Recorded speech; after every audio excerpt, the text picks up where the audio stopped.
গল্পটি এমন, একবার বিজ্ঞানী আইনস্টাইন রহস্যময় এক ব্যক্তির সন্ধান পেয়েছিলেন। ফ্রাঙ্কফুর্টে থাকা সেই ব্যক্তির সাথে আইনস্টাইন দেখা করেন। আইনস্টাইন চাইছিলেন লোকটির রহস্য ভেদ করতে, কিন্তু লোকটির সাথে দেখা হবার পর তিনি রীতিমতো ভয় পেয়ে গেলেন। মনে হলো মানুষটি তীক্ষ্ণ দৃষ্টি দিয়ে তার সব পড়ে ফেলছে। ওই লোকটি আইনস্টাইনের শৈশবের গোপন তথ্যগুলো এক এক করে বলতে শুরু করলেন। এমনকি আইনস্টাইন যে নিজের আপন মামাতো বোনের সাথে প্রেম করতেন, এই তথ্য রহস্যময় লোকটি ফট করে জানিয়ে দিলেন। ব্যাস, ভয়ে আইনস্টাইন সেখান থেকে ফিরে এলেন এবং পরবর্তীতে কখনোই সেই লোকটির মুখোমুখি হননি। ওদিকে রবীন্দ্রনাথ ঠাকুরের প্রেতাত্মার সাথে যোগাযোগের অভ্যাসটা অনেকেই হয়তো জানেন। রবীন্দ্রনাথ শান্তিনিকেতনে তুলারাশির এক কন্যা উমা গুপ্ত তাকে মাধ্যম বা মিডিয়াম হিসেবে ব্যবহার করে দীর্ঘদিন প্ল্যান চ্যাট করেছেন। অতীন্দ্রিয় অভিজ্ঞতার কথা তিনি কিন্তু লিখেছেন বহু জায়গায়। তুলারাশির সেই মেয়েটি মারা যাবার পর রবীন্দ্রনাথ দারুণভাবে ভয় পেলেন, শেষ অবধি প্ল্যান চ্যাট করাটাই ছেড়ে দিলেন। অনেক সময় এমন হয়, দুর্গম কোনো এলাকায় প্রত্যন্ত কোনো জায়গায় কোনো এক হুজুর আছেন বা কোনো একজন পুরোহিত আছেন, যিনি আসলে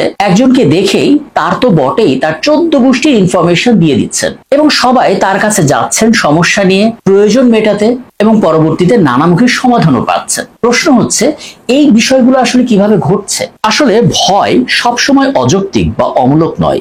অতীতেও এমন অনেক কিছুই ঘটেছে যার ব্যাখ্যা পাওয়া যায়নি। স্বাভাবিকভাবে ভয় এখানে আসবেই, কিন্তু যদি আপনি ভয়কে এড়িয়ে ওই ঘটনার ভেতরে প্রবেশ করেন, আপনি বিশেষ ক্ষমতা অর্জন করতেই পারেন। উদাহরণস্বরূপ, যে মানুষটি কারো মুখ দেখে তার অতীতের ইতিহাস বলে দিচ্ছেন, তিনি এই ক্ষমতাটি অর্জন করেছেন অনেক কঠিন পরীক্ষার মধ্য দিয়ে। এই যেমন এই লোকটি, ইনার নাম জগদীশ বাসুদেব, ভারতের কর্ণাটকার মানুষ। গ্রাজুয়েশন করেছেন ইংরেজি সাহিত্যে। বাবা মা চেয়েছিলেন মাস্টার্সে ভর্তি করাতে, কিন্তু তিনি সেটা বাদ দিয়ে শুরু করলেন পোল্ট্রি ব্যবসা। টাকার জন্য ব্যবসা করলেও মনের জন্য লিখতেন কবিতা। এরপর পোল্ট্রি ব্যবসায় ধস নামলে ইঞ্জিনিয়ার বন্ধুর সাথে শুরু করলেন আবাসন ব্যবসা। এরপর হঠাৎ তার মনে হলো তিনি যোগা চর্চা করবেন। যোগা তাকে টানছে। তিনি চলে গেলেন চামুন্ডি পর্বতে। সেখানে গিয়ে রাতের আধারে তিনি সাধনা করেছেন। জগদীশ থেকে হয়েছেন সদ্গুরু। আপনি দেখবেন পৃথিবীতে যত সাধক আর মহাপুরুষ এসেছেন, বিশেষ ক্ষমতাধর হয়েছেন, তাদের সবাই নির্জনতাকে বেছে নিয়েছেন। একজন গুরুর নির্দেশনায় একা একা ধ্যান আর বিশেষ প্রশিক্ষণ নিয়েছেন একটা দীর্ঘ সময় ধরে। কেউ পাহাড়ে, কেউ সমুদ্রে, কেউ জঙ্গল বেছে নিয়েছেন, কিন্তু চর্চা করেছেন একা একা।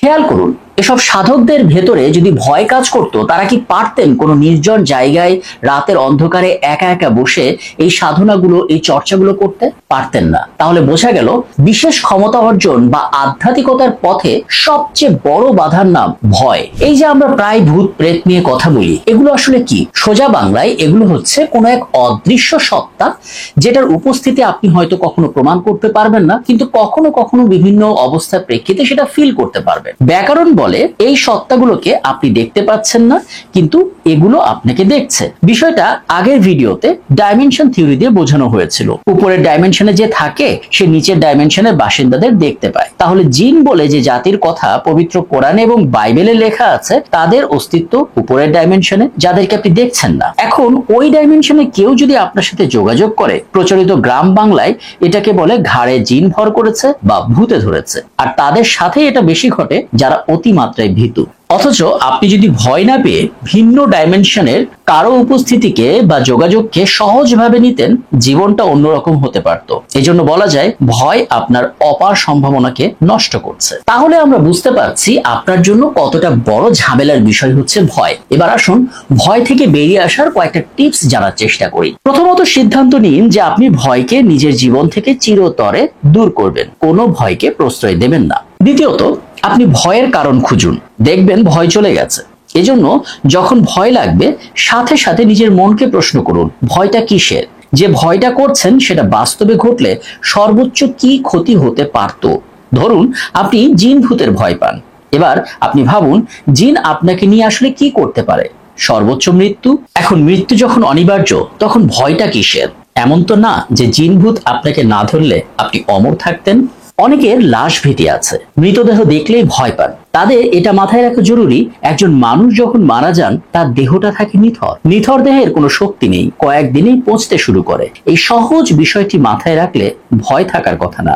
অনেকে আছেন যারা সম্পদ হারানো কিংবা সম্মান হারানোর ভয় থাকেন, এটাও মাথা থেকে ঝেড়ে ফেলুন। এই বিশ্ব প্রকৃতিকে এমন ভাবে তৈরি করা হয়েছে যেন এটি অবধারিত নিয়মে চলে। তেমনই একটি নিয়ম হলো, আপনি যা করবেন প্রকৃতি সেটা বহু গুণে ফেরত দেবে।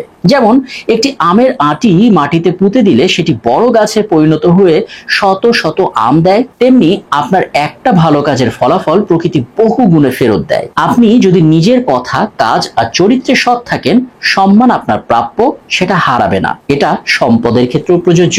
ভয় যেহেতু একটি মনোজাগতিক বিষয়, তাই মনের ব্যায়ামের মধ্য দিয়েই এটি পুরোপুরি দূর করা সম্ভব। এজন্য গভীর মেডিটেশনে প্রবেশ করুন। ভাবুন কি কি ভয় আপনাকে ভীতু করে তোলে, তারপর সেই ভয় থেকে বেরিয়ে আসার জন্য নিজেকে নিজে উপদেশ দিন, অটো সাজেশন দিন। বাস্তবে ফিরে আসুন, এই চর্চা নিয়মিত করতে থাকুন, ভয় থেকে বেরিয়ে আসবেন। আধ্যাত্মিক সাধনার জন্য অদৃশ্যকে বিশ্বাস করতে হবে, আর অদৃশ্যকে বিশ্বাস করে লাভবান হবার পথে সবচেয়ে বড় বাধা হচ্ছে ভয়। ধরুন একজন মুসলিম মধ্যরাতে একা একা তাহাজ্জুদের নামাজে দাঁড়াবেন।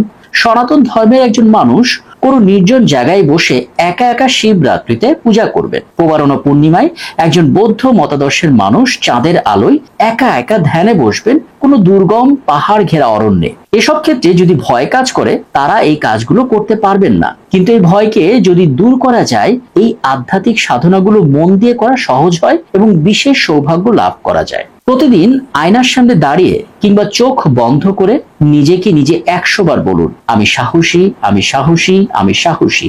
এতে আপনার ভয় ধীরে ধীরে বিলীন হয়ে যাবে। দর্শক, প্রতিটি ভয়ের ভেতরে বাই প্রোডাক্ট হিসেবে কিন্তু রোমাঞ্চ থাকে। আপনি যদি লাইট বন্ধ করে কোনো তুর্কি বা ইন্দোনেশিয়ান হরর ফিল্মগুলো দেখেন, আপনি দেখবেন আপনি ভয় পাচ্ছেন, কিন্তু ব্যাকআপ মাইন্ডে কিছু রোমাঞ্চ জড়ো হচ্ছে। এখন যদি আপনি ভয়টাকে ছেঁকে ফেলে বাদ দিয়ে শুধু রোমাঞ্চটাকে ধরে রাখতে পারেন, দুর্দান্ত একটা ব্যাপার হয়। যাই হোক, আপনি কিসে ভয় পান বা কিসে আপনাকে ভীতু করে তোলে, সেটি কমেন্ট আকারে জানাতে পারেন। আজ এ পর্যন্তই।